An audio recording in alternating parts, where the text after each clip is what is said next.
evening, fellow Biafrans all over the world. Good evening, lovers of freedom. Good evening, ladies and gentlemen of the press. Good evening, friends of Biafrans. Good evening, the haters and the enemy of the Biafra people. And of course, the enemy of the Biafra government in exile. Let us go to the publicly available information about government in exile. It has occurred to us that many illiterate that Nigeria breed, many nincompoop that Nigeria breed, does not actually understand what government in exile means. When you come across some of the comments of people who are supposedly living in diaspora or those who claim to have been to school and studied in university, as you can see, some of them graduate after 6 months. They don't know what is government in exile. They actually laugh at us. They actually make joke about the government in exile. They say, you people are very foolish. You are talking about government in exile. You are prime minister in exile. And they make mockery of it.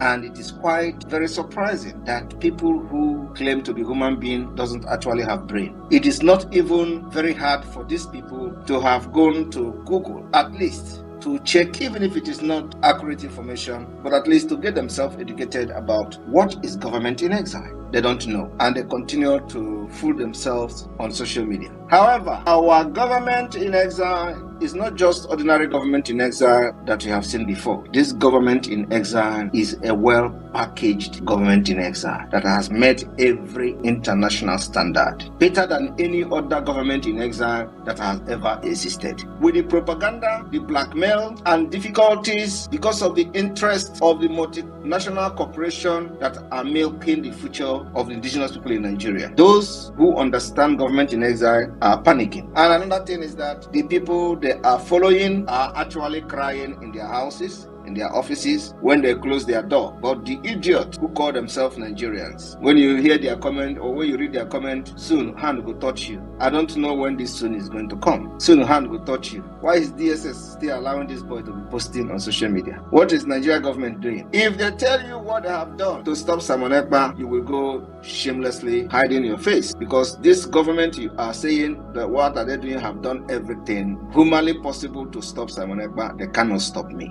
They cannot stop me because I know what I am doing, and I will continue to do it to the best interest of Biafra. When you know your rights and what you do very well, nobody can take you for a ride. Some of you think that there is rocket science. There is no rocket science. Government in exile started as far back as we all can imagine. In the United Kingdom, where the Unilever purchased Nigeria and converted their company into Nigeria, you see today that some of you are dying out of your ignorance. There are governments in exile hosted by the United Kingdom. Today, our government in exile is being hosted by many countries. One is in the United States headquarters. Another is in Finland, where we have the European office, where Simon Ekpa is legally residing as a citizen. And of course, Biafra government liaison offices cut across Europe. Technically, everywhere where the Biafra liaison office is legally registered is a host to Biafra government in exile. This is what the idiots don't know. Now, in the United Kingdom, during the time the government in exile were making history, Belgium had its host in the United Kingdom. Czechoslovakia has its host in the United Kingdom. Greece government in exile. Greece, some of you are in Greece today, they had their host in the United Kingdom. The Netherlands government in exile. Netherlands, where you call Holland, they had their government in exile in the United Kingdom. Norway, this Norway that has oil, where so many people are living today castigating Biafra. Norway, once upon a time, had their government in exile in the United Kingdom. Poland once had government in exile in the United Kingdom. Yugoslavia had one upon a time their government in exile in London. These countries today has regained their independence. All of them, 7 of them. But idiots who went to Fulani nomadic design school curriculum could not understand what government in exile means and the functions of government in exile. But little research could have helped this idiot, but they cannot do research. The Biafra government in exile, officially Biafra Republic government in exile, has taken every responsibility of government for the interest of Biafra people.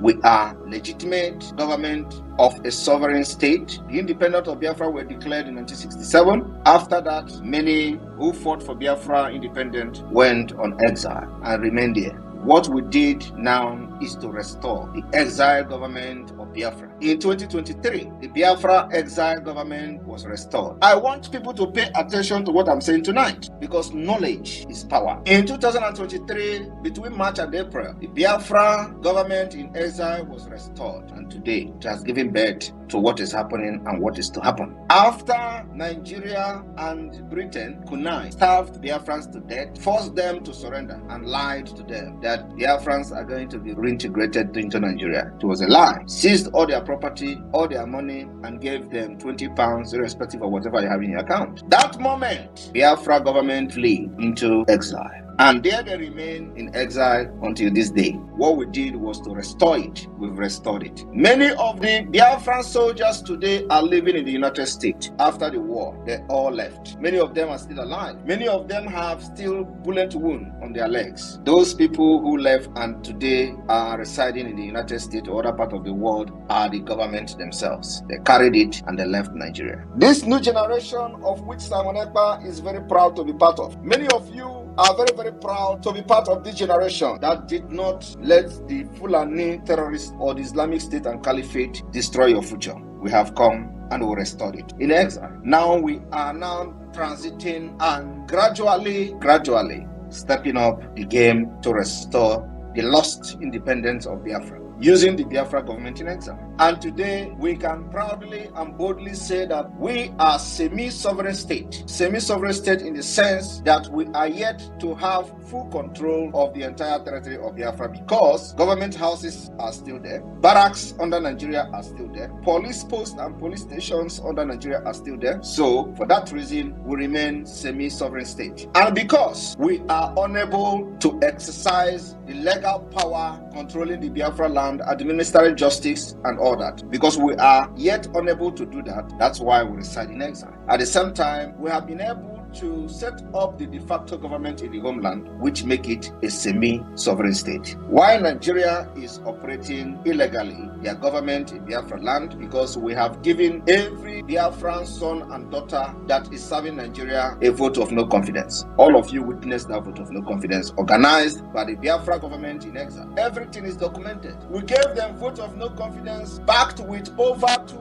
years and a half civil disobedience, sit at home civil disobedience, and the other several civil disobedience or sit at home that we have used to delegitimize and gave them vote of no confidence. It is recorded, documented, and the facts and figures are there. Nigeria government has done everything to stop the sit at home. And even those who claim to be fighting for Biafra, they say sit at home is bad, sit at home is this, because they do not know what we are doing using sit at home to do. They do not know the reason why everybody must sit at home to delegitimize Nigeria. They don't know where we are going to use it. They say some people are suffering, but those who understand freedom fighting knows that it is the least you can suffer, sitting at home. Today, we are going to use the sit at home. It is one of the biggest assets we have against Nigeria, to show to the world that Biafra rejected Nigeria and they are not loyal to the Nigeria appointed representative within Biafra threat. This is a case that is very strongly in our own side. The evidence are everywhere. All the governors in Biafra land, especially in the hinterland of Biafra, have cried. They have done everything. All the politicians, including these criminal senators, it is recorded on media, on newsprint, on TV, that they fought sit at home and we defeated them. There is no any other powerful evidence that Biafra government can use other than this sit at home. And today, you will know the power of sit at home with what is going to be unfolding going forward. So the sit at home has become the most powerful tool of the Biafra government. We have demonstrated that we control the territory of Biafra. We have demonstrated that the Biafra government in exile have ordered sit at home for the past 2.5 years, and Biafra people obeyed it. They will come with all manner of propaganda that it was forceful. Who will listen to that? Everybody knows that the government that has failed will do everything, try to discredit the government of Biafra. That is a normal thing. But in all this blackmail for the past 2 years, it did not stop sit at home. It did not move Biafra. It is a case that cannot be argued anywhere. Our people of Biafra, I want you to understand that the next phase we are going on will be very brutal, and we'll have a very strong case to present to anybody who care to know. Those who will only be hearing about the ruthlessness of the Biafra liberation going forward will be paying attention to listening to our stories. Our stories also is this particular hidden achievement of the Biafra government that the world are yet to listen to.